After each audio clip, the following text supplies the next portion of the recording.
इधर उधर रखी हुई है, सभी को मुझे अरेंज करना है। और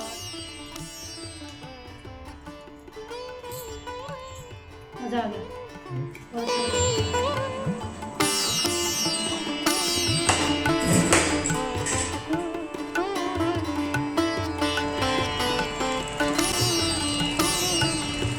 सो hey guys, welcome back to my channel with another new vlog. तो कैसे हैं आप सभी? होप कि आप लोग बहुत अच्छे होंगे और अपना बहुत ज़्यादा ख्याल भी रख रहे होंगे। जो लोग इस चैनल पे नए हैं उनको मैं बता दूं कि मेरा नाम है संगीता और मैं भी बहुत अच्छी हूँ। तो जिस दिन तीज का पारण था ये उसी दिन का व्लॉग है गाइस। और अभी सुबह का बज रहा है 10:30। मैं आज जग तो गई थी 4:30 बजे ही पारण करने के लिए, क्योंकि सुबह 6 बजे तक का ही मुहूर्त था और 5:30 बजे मेरा पारण हो गया था।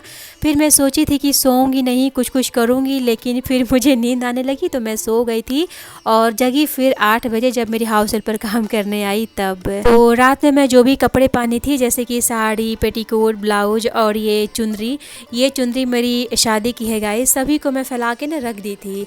मैं जब भी कोई साड़ी पहनती हूँ तो फैला के रख देती हूँ पूरी रात के लिए। जब अच्छे से वो ड्राई हो जाता है तब मैं इसे फोल्ड करके रख देती हूँ। वैसे भीगी नहीं रहती है साड़ी, लेकिन फिर भी फोल्ड करने से पहले हल्का सा ड्राई कर ही लेना चाहिए। और हस्बैंड जो कुर्ता पहने थे उसको भी मैं समेट के रख दे रही हूँ। कल जो मैं साड़ी पहनी थी उसको तो मैं फोल्ड करके रख दी, लेकिन अभी भी पूरा घर ऐसे ही फैला हुआ है, ज्वेलरी सब इधर उधर रखी हुई है, सभी को मुझे अरेंज करना है। और देखिए मैं अभी मंदिर भी नहीं गई हूँ। जो पंडित जी को दान किया जाता है ना, उसके लिए मुझे मंदिर भी जाना है। तो मैं क्या सोच रही हूँ कि शाम में चली जाऊँगी, क्योंकि आज मेरी सोसाइटी में बप्पा जी भी आने वाले हैं, तो शाम में पूजा पूरा होगा। तो वहाँ जाने से पहले मैं मंदिर होके आ जाऊँगी और उसी समय जो भी दान किया जाता है, जो मैं दान के लिए रखी हूँ, वो सब मैं देकर आ जाऊँगी। और सुबह सुबह तो मेरा 5:30 बजे ही पारण हो गया तीज का। और कुछ मैं खाई, मतलब कुछ फ्रूट्स खाई, कुछ प्रसाद खाई, ऐसे ही मैं खा रही थी। और देखिए बाहर से आ गया है खाने के लिए खाना, मतलब अभी तो 11 बज चुका है और बाहर से मैं कुछ मंगा ली हूँ खाने के लिए और वो आ चुका है। तो मैं जा रही हूँ, फ़िलहाल कुछ खा लेती हूँ, उसके बाद फिर जो भी करना होगा स्टार्ट करूँगी।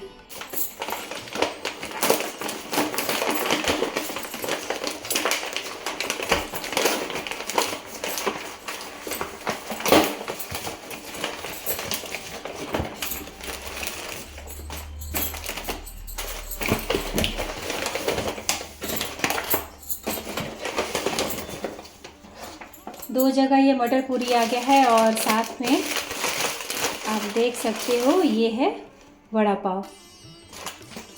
तो यही आज का हमारा हो जाएगा। आपका ब्रेकफास्ट बोलिए, लंच बोलिए, जो खाना है कहिए, यही आज का मेरा खाना हो जाएगा।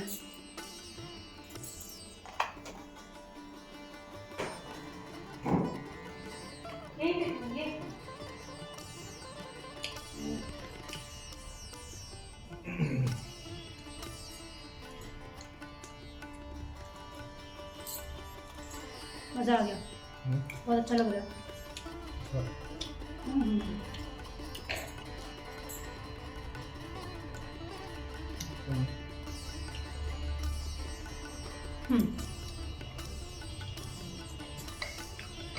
मिर्ची तीखी है क्या? ठीक है ना, बहुत टेस्टी लग रहा है।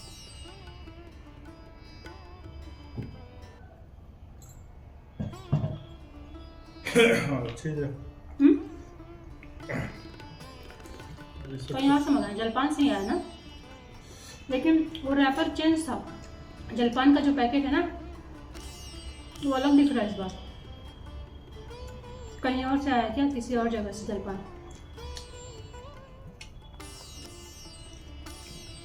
समय लगा लेकिन बढ़िया दिया।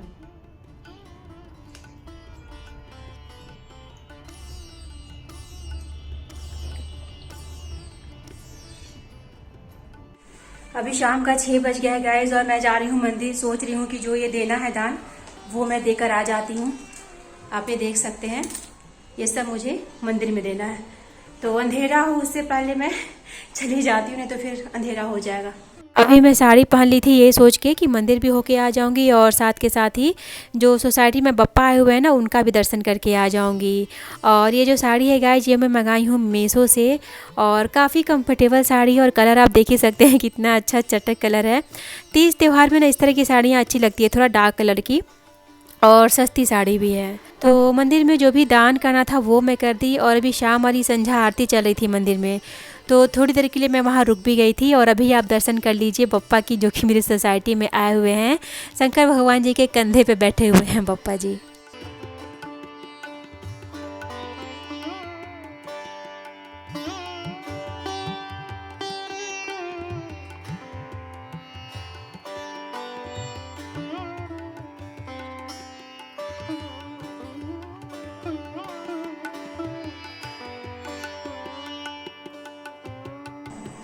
मैं ऐसे ही घूमते घूमते चली गई थी गाइस, देखने के लिए कि वहाँ हो क्या रहा है सोसाइटी में जहाँ पे गणपति बप्पा रखे हुए हैं। तो अभी तो वैसा कुछ भी नहीं हो रहा है, पूरा सन्नाटा छाया हुआ है, बहुत कम ही लोग वहाँ पे थे। तो रात 8 बजे वहाँ पे आरती होगी और 8:30 बजे प्रसाद वितरण होगा। और अभी वहाँ पे परफॉर्मेंस चल रहा था बच्चों का, तो वो सब थोड़ा बहुत देख के मैं घर आ गई और मैं सोची चलो डिनर बना लेते हैं। दिन में तो मैं कुछ भी नहीं बनाई थी, कुछ भी मन ही नहीं हुआ खाने के बाद। वो जो मैं मटर की कचौड़ी खाई थी ना, उसके बाद कुछ भी मेरा मन नहीं हुआ खाने का। तो अभी एकदम सिंपल सादा खाना बन रहा है। आज शनिवार है तो मैं बना रही हूँ खिचड़ी। तो वही मैं यहाँ पे खिचड़ी गलने के लिए रख दी हूँ और साथ में 2 आलू भी डाल दी हूँ, तो उसका चोखा हो जाएगा और खिचड़ी को मैं बाद में तड़का दे दूँगी। डिनर में है खिचड़ी, दही, इधर चोखा रखा हुआ है और इधर पापड़ फ्राई कर दी हूँ। बगल में पति देव जी खा रहे हैं और सामने चल रहा है सीरीज।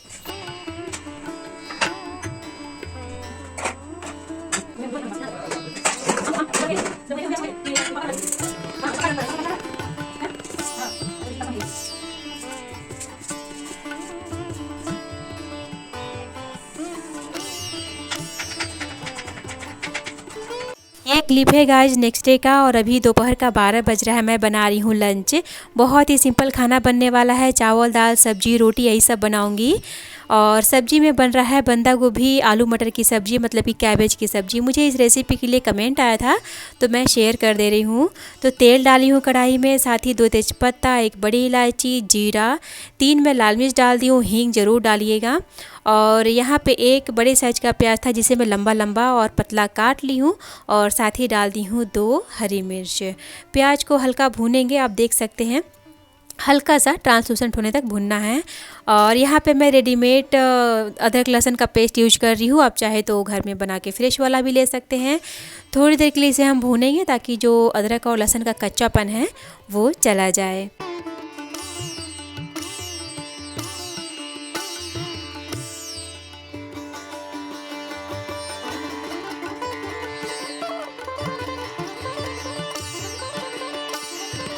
फ्रोजन मटर डाली हूँ, फ्रेश वाला तो मिल नहीं रहा है और मिल भी रहा है तो बहुत ज़्यादा एक्सपेंसिव मिल रहा है, तो मैं सब्जी में फ्रोजन मटर का ही यूज़ कर लेती हूँ।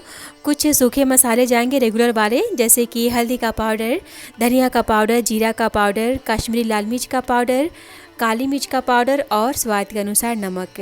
तो 1 चम्मच धनिया का पाउडर लेंगे ना तो उसका आधा लीजिएगा जीरा का पाउडर, मतलब कि आधी छोटी चम्मच। और नमक मैं कम ही डाली हूँ क्योंकि पत्ता गोभी आलू को मैं पहले ही बॉईल कर ली हूँ कुकर में, आप देख सकते हैं बगल में रखा हुआ है, और उसमें भी मैं नमक डाली थी। थोड़ा सा पानी डालने के बाद लो फ्लेम पे मैं मसालों को पकाई हूँ। अच्छे से ये भून गया है, जो मटर है वो भी अच्छे से सॉफ्ट हो गया और मसाला तो भून ही चुका है।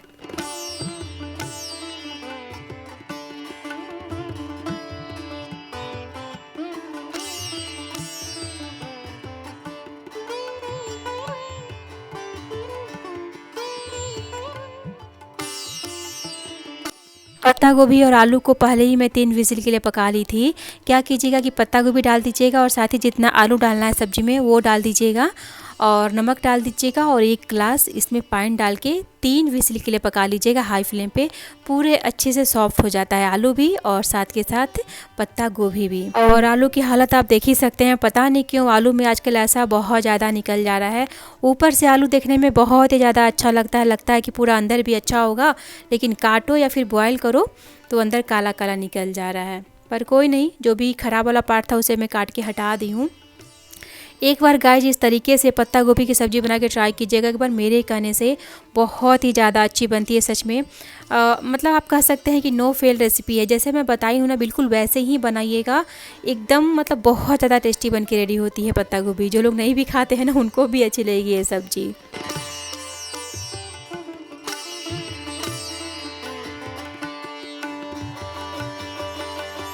सब कुछ डालने के बाद सब्जी को मैं 10 मिनट के लिए और पकाई थी लो फ्लेम पे और लास्ट में जाएगा गरम मसाला का पाउडर। 2 मैं हरी मिर्च डाल दे रही हूँ जानबूझ के, आप नहीं भी डालेंगे तो कोई बात नहीं, मुझे ये खाने में अच्छी लगती है ऊपर से।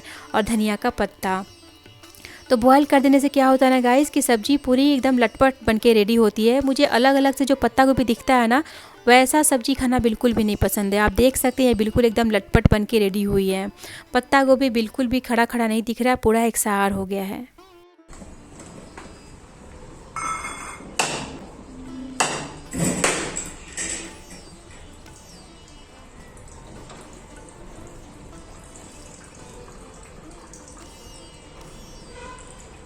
यहाँ पे मैं खुद ही लग गई हूँ नारियल तोड़ने के लिए। मैं इनको कब से बोल रही हूँ कि नारियल तोड़ दीजिए। आज गणपति बप्पा का सेकेंड डे है, तो मैं सोच रही हूँ कि मोदक बनाऊँ और इनको मैं बोल रही हूँ कि तोड़ दीजिए नारियल, लेकिन ये काम कर रहे हैं। जब फ्री होंगे, उनके फ्री होते होते फिर काफ़ी लेट हो जाता, तो फिर मैं सोची कि चलो कोई बात नहीं, मैं खुद ही लग जाती हूँ। कभी भी मैं ये वाला काम नहीं की हूँ, नारियल तोड़ने वाला प्लस नारियल को शेल से निकालने वाला। तोड़ना तो फिर भी आसान है, उसको बाहर निकालना बहुत डिफ़िकल्ट लगता है मुझे। कई कई बार तो मतलब नाइफ़ से मैं निकालती हूँ ना, तो कई बार तो लग भी जाता है हाथ में, लेकिन आज वो भी मैं कर ही लूँगी। सबसे पहले जो पानी निकला था ना नारियल से, वो मैं पी रही हूँ। ये लंबे समय के लिए रखना अच्छा रहेगा कि नहीं रहेगा, इसलिए मैं पी ली। और अभी मैं जा रही हूँ किचन में नारियल को मतलब शेल से बाहर निकालने। तो मैं ना कहीं देखी थी कि गैस पे गरम कर देने से ना ये आसानी से निकल जाता है। मैं वही करने की यहाँ पे कोशिश कर रही थी, लेकिन मुझे उतना ये आइडिया, ये आप ट्रिक बोल सकते हैं, मुझे समझ में नहीं आया। गरम तो की, लेकिन ये बाहर फिर भी नहीं निकला, मुझे प्रॉब्लम हो रही थी निकालने में। तो फिर मैं क्या की ना कि ले आई हथौड़ा, और हथौड़े से मार मार के इसको मैं निकाली। तो ये वाला हैक कहीं ना कहीं काम करता है, हथौड़ा से पीटने से ना ऊपर। ये पूरा एक बार तो नहीं निकल रहा था, लेकिन निकल रहा था।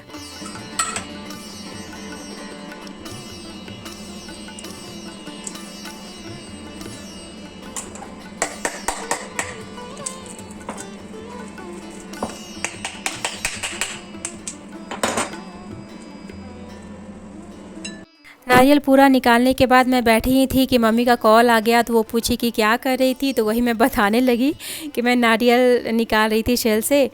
तो मम्मी क्या बोली कि नारियल को फ्रिज में, मतलब पूरा जो गोला था ना, उसको फ्रिज में 2 दिन के रख देती तो बड़ी ही आसानी से निकल जाती है। तो देखिए पहले बात हो गई रहती तो थोड़ा शायद आसान हो जाता इसे निकालना, लेकिन कोई बात नहीं, नेक्स्ट टाइम जब ये नारियल आएगा तो वो वाला हैक भी मैं ज़रूर ट्राई करूँगी।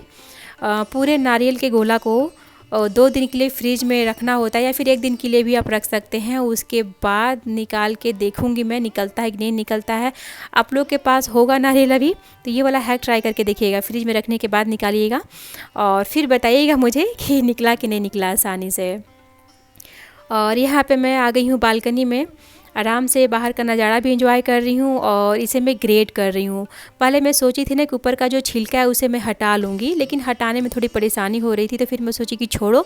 वैसे भी जो ऊपर का लेयर था ना, बहुत ही हल्का कलर था। किसी किसी नारियल का बहुत डार्क कलर होता है ऊपर का लेयर, लेकिन ये बहुत ही हल्का कलर का था। तो फिर मैं ऊपर वाला पार्ट नहीं हटाई और ऐसे ही डायरेक्ट इसे मैं ग्रेट कर दे रही हूँ।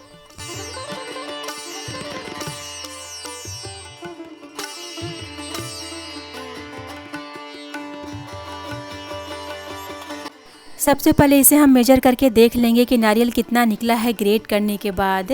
मैं मेजर इसलिए कर रही हूँ गाइस, ताकि पता चले कि इसमें गुड़ कितना जाएगा मिठास के लिए। पप्पा जी को मोदक बहुत ज़्यादा प्रिय है, और अभी भी किसी किसी के यहाँ पप्पा जी होंगे, कोई 1 दिन के लिए रखता है, कोई 3 दिन के लिए रखता है, कोई 5 दिन के लिए, 7 दिन के लिए, और कोई पूरे 10 दिन के लिए रखता है पप्पा जी को। मेरी सोसाइटी में तो बस 1 दिन के लिए ही आते हैं। और आज दूसरा दिन है गणपति बप्पा का। तो आप लोग देखे ही कि नारियल कितना निकला ग्रेट करने के बाद, 1.5 कटोरी से थोड़ा सा ही ज़्यादा निकला है। तो मैं इसमें गुड़ यूज करने वाली हूँ आधी कटोरी, या फिर उससे थोड़ा सा ज़्यादा भी ले सकते हैं। तो सबसे पहले कढ़ाई में डाली हूँ 1 चम्मच घी, और उसके बाद ये है गाइस पोस्ता दाना, जिसे खसखस भी बोलते हैं। लो फ्लेम पे ही थोड़ी देर के लिए मैं भूनी हूँ, और उसके बाद ग्रेट किया हुआ नारियल जाएगा। और हाँ, एक चीज़ कहना मैं भूल गई कि कच्चा नारियल को ग्रेट करना ज़्यादा आसान लगता है। जो सूखा वाला नारियल होता है ना, उसको ग्रेट करने में सच में हालत ख़राब हो जाती है, पूरे हाथ में दर्द हो जाता है। लेकिन ये वाला नारियल बड़ी ही आसानी से घिस गया। तो 2 से 3 मिनट के लिए मैं इसे भूनी थी, ताकि जो भी इसमें नमी होती है ना, जो ये मॉइस्चर होता है नारियल में, वो अच्छे से सूख जाए। और उसके बाद इसमें जाएगा गुड़ गाइस। तो मैं आप लोग को बताएं ही कि गुड़ इसमें मैं कितना डाल रही हूँ, आधी कटोरी। आप चाहें तो थोड़ा सा ज़्यादा ले सकते हैं अगर आप लोग को थोड़ा ज़्यादा मीठा खाना पसंद है तो। और गुड़ डालने के बाद ना इसे 2 से 3 मिनट के लिए मैं पकाई थी। बहुत ज़्यादा गुड़ को नहीं पकाना है, जितना ज़्यादा पकाएंगे ना गुड़ को फिर वो हार्ड होने लगेगी। और स्टफ़िंग हमें हार्ड नहीं बनानी है, एकदम नरम नरम से स्टफ़िंग बना के रेडी करनी है। गुड़ डालते ही ना ये हल्की सी लिक्विडी हो जाएगी, बहुत ज़्यादा नहीं, हल्की सी ही। तो बस पानी सूखने तक इसे पका लेना है। और यहाँ पे तो मैं गुड़ का पाउडर ली हूँ गाइस। आप लोग नॉर्मल जो गुड़ आता है ना वो भी ले सकते हैं ग्रेट करके। और अभी मैं डाल रही हूँ इसमें ड्राई फ्रूट्स। तो ये फ्राई किया हुआ ड्राई फ्रूट्स था जिसे मैं छोटा छोटा काट ली थी। और फ्लेवर के लिए डाल रही हूँ इलायची का पाउडर। और ये नटमेग है गाइस, जिसको हिंदी में जायफल बोलते हैं। इसे भी मैं हल्का सा ग्रेट कर दूँगी, बहुत ही अच्छा फ्लेवर आता है इसका मोदक में। आपको पता है ये वाली मोदक मैं शादी से पहले भी बनाई थी। तो इसकी जो स्टफ़िंग है ना वो मुझसे हार्ड बन गई थी। मैं यूट्यूब पे ही देख के बना रही थी और उस समय कुकिंग का उतना आइडिया था नहीं गाइस। आइडिया होना बहुत ही ज़्यादा ज़रूरी है कि किसको कितना पकाना होता है, उस समय बिल्कुल भी आइडिया नहीं था। तो इसकी स्टफ़िंग हार्ड बन गई थी, लेकिन स्टीम करने के बाद फिर वो ठीक हो गई थी, लेकिन स्टार्टिंग में हार्ड हो गई थी। मैं जब लड्डू बनाने चली तो देखी कि बस इतना ही चावल का आटा, आप देख सकते हैं बहुत ही कम है। तो स्विगी से मैं ये चावल का आटा ऑर्डर कर ली थी और साथ ही दही तो मैं हमेशा रखती हूँ। और आज ही ये बोले हैं कि कल इडली बना देना, तो बैटर मंगा ली हूँ इडली डोसा वाला। और धनिया का पत्ता नहीं था तो ये मैं मंगा दी हूँ। तो इतना जस्ट अभी मुझे रिसीव हुआ है स्विगी से। चावल आ गया है तो आगे का प्रोसेस स्टार्ट करते हैं लड्डू बनाने का। और यहाँ पे देखिए स्टफिंग ठंडी हो रही है और बहुत ही अच्छी सॉफ्ट है। ज़्यादा पका लेंगे ना गुड़ को तो फिर हार्ड हो जाएगी स्टफिंग। आप देख सकते हो कितनी ज़्यादा नरम स्टफिंग बन के रेडी हुई है।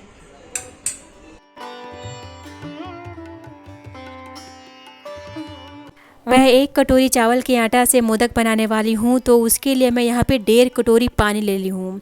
ये परफेक्ट रेशियो होता है, 1 कटोरी चावल है तो 1.5 कटोरी पानी। जब बॉयल आने लगा था तो 1 चम्मच मैं घी डाली हूँ और थोड़ा सा बिल्कुल 1 चुटकी नमक डाली हूँ, नहीं भी डालेंगे तो चलेगा। और जब अच्छे से बॉयल आने लगा था ना तो थोड़ा थोड़ा करके ये चावल का आटा डालेंगे और इसे मिलाते जाएंगे। थोड़ा थोड़ा करके ही डालिएगा ताकि लम्स ना आए, मतलब कि जो गोला जैसा बन जाता है ना आटे में वैसा नहीं आना चाहिए। अभी गैस का फ्लेम ऑफ है गाइज और इसे अच्छे से मिलाते जाएंगे।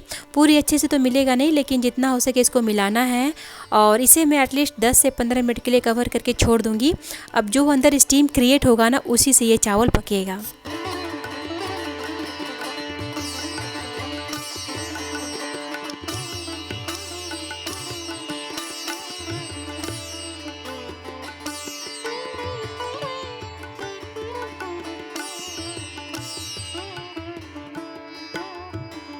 अभी ये हल्की गर्म है तो इसको ना बहुत अच्छे से मसल के इसका एक चिकना डो रेडी करेंगे। इतना आसान नहीं होता है, 7 से 8 मिनट तो आराम से लग जाता है। और ये हाथों में हल्की चिपकती है गाइस, तो वैसे में ना आप इसमें 1 चम्मच घी डाल दें और वो डालने के बाद इसे और मसले 8 से 9 मिनट तक मसलेंगे ना तो एक अच्छा सा चिकना डो बन के रेडी हो जाएगा। तो थोड़ा समय लगता है लेकिन फिर ये फाइनली स्मूथ डो बन जाता है। और इसमें घी डालने से ना बहुत ही अच्छा इसमें एक सॉफ्टनेस आ जाता है। जैसे कि जब चावल का आप लड्डू बनाएंगे तो स्टार्टिंग में तो सही रहता है, लेकिन बाद में जब ठंडी होगी ना तो कड़क हो जाएगी। घी डालने से कड़क नहीं पड़ती है, हल्का सा इसमें स्मूथनेस रहता है। तो आप लोग देखें ही कि डो कितना अच्छा से रेडी हो चुका है, एकदम स्मूथ। और मेरे पास ये सांचा है गाइस, तो मैं सांचे से ही बना रही हूँ। मैं कभी भी बेल के नहीं बनाई हूँ और सच बोलूँ तो मुझे आता भी नहीं है। अगर आप लोग मोमोज़ बनाना जानते हैं ना तो फिर तो आप आसानी से बना लेंगे, मुझे नहीं आता है बनाने। मेरे पास ये सांचा था तो मैं इसी का यूज कर रही हूँ। तो इसमें मैं चावल का आटा डाली हूँ और आप लोग देख लीजिए अच्छा खासा अंदर स्पेस में क्रिएट कर रही हूँ, मतलब चावल कम यूज कर रही हूँ। ऊपर का जो लेयर है ना चावल का वो बहुत ज़्यादा मोटा नहीं रखेंगे, नहीं तो फिर मोदक खाने में उतना मज़ा नहीं आएगा। स्टफिंग ज़्यादा होनी चाहिए, चावल कम होना चाहिए। तो पतला लेयर ही मैं अंदर बनाई हूँ फैला के, और अंदर अच्छे से स्टफिंग को भरेंगे और ऊपर वाला पार्ट को फिर से इसे हम सील कर देंगे चावल के आटा से, और जो भी एक्स्ट्रा आटा हो ना उसे हम बाहर निकाल देंगे। बनाना आसान है, इसे थोड़ा समय लगता है, ऐसी बात नहीं कि समय नहीं लगता है, लेकिन बनाना बहुत ही ज़्यादा आसान है और एकदम परफेक्ट शेप में मोदक बन के रेडी हो जाती है। और सारी मोदक बिल्कुल एक जैसी भी दिखती है। आप ये देखो कितनी ज़्यादा अच्छी लग रही है।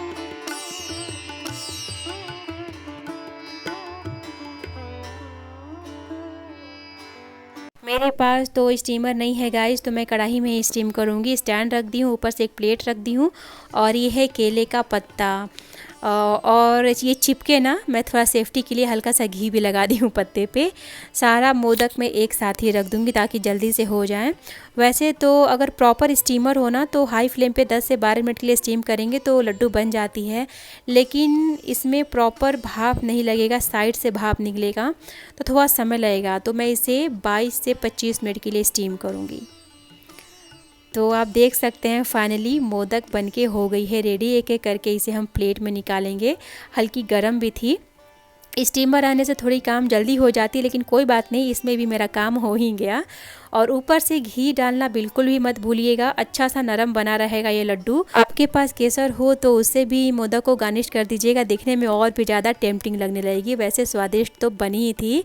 और फाइनली आप देख लीजिए गाइस, बप्पा जी की अब विदाई हो रही है मेरी सोसाइटी से। आज सेकेंड डे है ना, मैं बोली थी ना कि बस एक दिन के लिए ही बप्पा जी आते हैं। तो चलिए, बप्पा जी अगले साल भी ऐसे ही धूमधाम से आएंगे, जैसे धूमधाम से जा रहे हैं वैसे ही अगले साल ये धूमधाम से आएँ। सो गाइस, चलिए व्लॉग की एंडिंग हम यहीं पे करते हैं। होप कि आप लोगों को मेरी व्लॉग पसंद आई होगी। पसंद आई है तो प्लीज़ वीडियो को लाइक और शेयर जरूर कीजिएगा। और हाँ फ्रेंड्स, आप मुझे इंस्टाग्राम पे फॉलो कर लीजिए, लिंक आपको नीचे मिलेगा। Ganpati Bappa Morya. Bye bye and take care.